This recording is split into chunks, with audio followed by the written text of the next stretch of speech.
Welcome to Fight News Now. I'm your host, John Pollock, and it's one of the biggest weeks of the year in mixed martial arts as the UFC presents two cards from Las Vegas as part of International Fight Week, and we're going to get you caught up on both of those events. Today, we'll hear from Alexis Davis in an exclusive chat. John Ramdeen and Robin Black are here for 3 rounds to preview the highlights for this weekend's cards, and The Shift will deliver you from evil. But up first, we welcome in Alexis Davis just days before her bout with Ronda Rousey. UFC 175 is coming up Saturday, July the 5th. It's going to feature 2 title fights. Chris Weidman defending his middleweight title against Lyoto Machida, and Ronda Rousey will defend her UFC Bantamweight Championship against our guest at this time, Canadian Alexis Davis. Alexis, how are you doing today? I'm pretty good, enjoying life. Going back to Ronda Rousey's last opponent in Sarah McMahon, she took the tact of removing herself and not doing as many interviews building up the fight. She just strictly wanted to train, and even for someone that's competed in the Olympics, she seemed almost rattled by this giant stage. What did you think of how Sarah McMahon went into that fight? You know what? Every fighter, that's what we want to do. We just want to go. We kind of want to, well, I would say most fighters, I want to go train. We don't want to just do our thing, but, when you kind of hit a level like this, there's so much more, there's more promotional parts through the media that you have to deal with. If you want to just train, if you want to just fight, this is probably not the promotion for you. You have to get, you got to get your name out there. You have to get the fight out there. You want people to watch. You want the fans to see you fight. We've seen you post lots of photos online training at Team Alpha Male. Is that where you've primarily spent this camp getting ready? Actually, out in San Jose, I've been doing my camp along with the same guys over at Combat Sports Academy and over at Coyoteras, but, just kind of wanted to add that, extra element of wrestling, that strong wrestling, and, what better place to do it than Alpha Male? You have such high-level wrestlers there, and, guys aren't just wrestlers, but, they're world-class MMA fighters as well, so it's a different spin on things, and, it's been a great opportunity.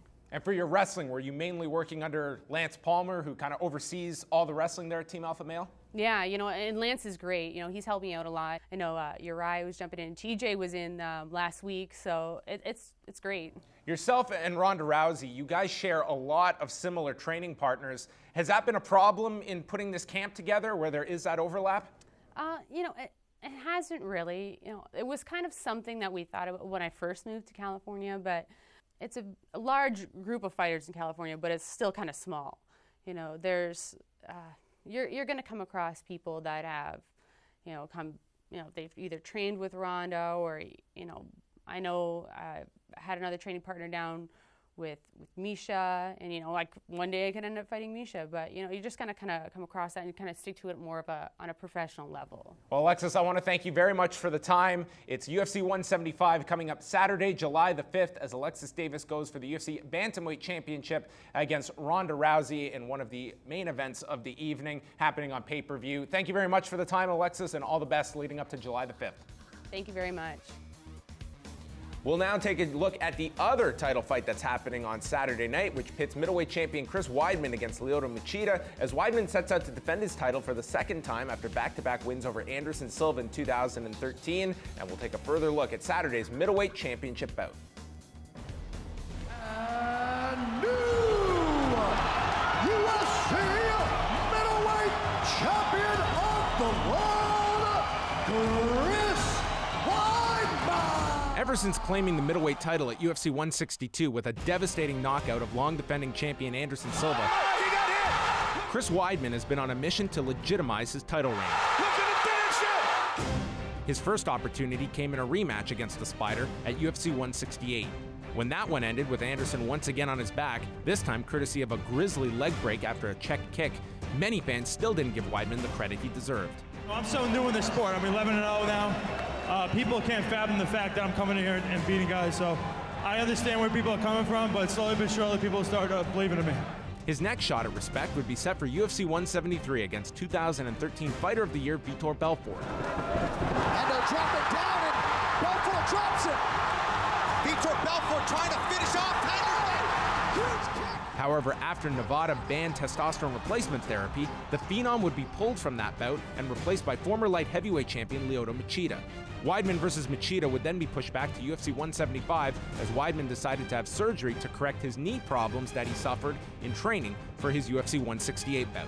I have some things floating around in my knee, torn meniscus, and probably a piece of, I don't know, cartilage. I'm probably screwing this up, what I'm saying right now. So with his knees at 100%, Weidman will finally face someone other than Anderson Silva with the title on the line.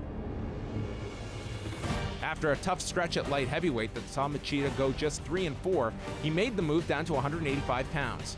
His middleweight debut would come against longtime training partner Mark Munoz at UFC Fight Night 30 in London, England. After a short feeling out period, the Dragon would unleash a devastating head kick to the NCAA champion. That's it! That's it! It's over! Just like that! You just nailed it! Wow! Next up, the karate stylist would take on former Strikeforce champion Gegard Mousasi in a bout that saw the Brazilian pick apart his opponent with strikes. Big kick from Machida! And Mousasi catches the leg, but he certainly absorbed that shot there. As well as takedowns. Well, Mousasi has had his moments as Machida throws him to the canvas there. With a 2-0 record at middleweight and a long-held position in the top 10 at light heavyweight, Machida was the easy choice to take the #1 contender spot when Belfort was pulled from the card. Can Machida dethrone Weidman and claim his second title in as many weight classes, or will the champion reign supreme and finally earn the respect he's deserved all along? Odds makers see Weidman as the favorite on Saturday, but many experts see this as a tough test for Weidman against the always difficult style that Machida possesses and often succeeds in stifling opponents and frustrating them. We will now turn it over to our panel of experts as they make their predictions public and let us know who will be middleweight champion after UFC 175. Weidman's a superhero of sorts, and Machida is a ninja. So it depends on what's either your team ninja or team superhero. I'm impartial. It's an interesting fight. You know, Machida's got the footwork and he's really elusive, and Weidman's gonna have to follow him and catch him, bring those feet with him as he's striking. He's fought, what, 2.5 rounds against Anderson Silva, and he's won 2.5 rounds. I don't care what anyone says. He's 2.5 rounds up to none, and he's got 2 KO victories. I know they're not the perfect KOs in somebody's world, but I'll take those 2 wins any day of the week. He's got good stand-up, and his wrestling is very, very high level, and his jiu-jitsu is very, very high level as well. So I think if he takes the fight to the ground, he's got every chance of winning. I mean, he could probably even stand up a little bit with him, too. Weidman's got the puncher's chance, of course. He's got the wrestling, of course. But Machida's very hard to hit. He's very elusive, and his footwork can win him the fight as far as just touching and moving and pulling and returning. Machida's just an awkward style, and it's a very effectively awkward style. He doesn't engage all the time. He engages when he wants.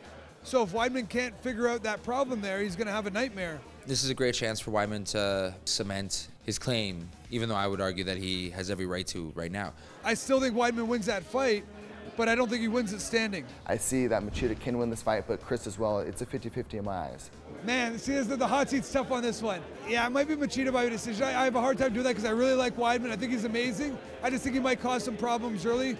I'd rather be sitting here saying Weidman by submission, but I don't know. I hope he proves me wrong. I think he's an amazing fighter, but I think it's just a hard matchup. Machida is in the weight class that he should have always been, 185, but I think Weidman just has a momentum that might derail him. But honestly, anything can go in that fight. We also went outside the world of mixed martial arts and spoke with legendary pro wrestler Stone Cold Steve Austin and got his prediction for Saturday's middleweight title fight, as Austin is an avid MMA fan, and while promoting his new series Broken Skull Challenge, took some time to discuss this Saturday's 185-pound title fight. Man, I tell you what, I'm such a Chris Weidman fan, and what that guy has been able to accomplish, and it seems like he was the kryptonite for Anderson Silva. You know, first with Silva started playing around, boom, the knockout, and then he breaks the leg on the check and the kick. So Weidman is double tough, highly skilled. He's the future of that division. Well, Lyoto Machida looks fantastic at 185. I've always been a fan of his. This is going to be a hell of a fight. And, you know, Weidman will really take another step up to really start cementing his legacy and his run with the win over Lyoto Machida. But it's not going to be an easy victory. And Lyoto Machida has all the tools, indeed, to defeat Chris Weidman. But I think the youth, the strength, the role that Weidman's on will prevail. But it's going to be a hell of a fight, and I will pay for it, and I will watch it. 24 hours after UFC 175, the UFC will run a second event from Las Vegas with the TUF 19 finale, as a light heavyweight and middleweight contract will be fought for. But the fight with all of the attention on this card is BJ Penn's debut at featherweight, where he meets former lightweight champion Frankie Edgar for a third time. And we check in with our experts to see if the third time will be the charm for BJ Penn. I think the only thing that you could maybe lose with some time off is kind of performing in front of a large crowd, but BJ's Penn has been there and done it so many times. But my prediction still has to go with Frankie Edgar. I think Frankie has his number, and I think it's going to go the same way. I just think it's Edgar for the hat trick. The last two fights, he was more dominant, and I think everyone has a person that they just can't beat. For Junior Dos Santos, it's Cain Velasquez. For Penn, it's Frankie Edgar. And we now move to this week's tweet of the week, and it comes from Nick the Carney Lent, who is hoping to distract Cub Swanson and get a fight with the man that a lot see as the next contender for the featherweight gold, as Lentz looks to up his stock by getting a big fight at 145 pounds. And I'm here with a fired up John Ramsey, and he's fired up just for a whole litany of reasons, not the least of which are two cards coming up this Saturday night, and he's really stoked for 3 rounds. And why? Oh my God, it's all about UFC 175, and then the following night, the Ultimate Fighter finale. Chris Weidman, one of the pound-for-pound best fighters on the planet, but will Lyoto Machida become the third man to become a 2-division champion? On Sunday night, this man's going to be in a silo by himself with his Pride posters as he watches BJ Penn return to the octagon, and this man, he's going to be transformed into a 21-year-old again as BJ Penn returns. We'll chat about it on 3 rounds when we come back on Fight News Now.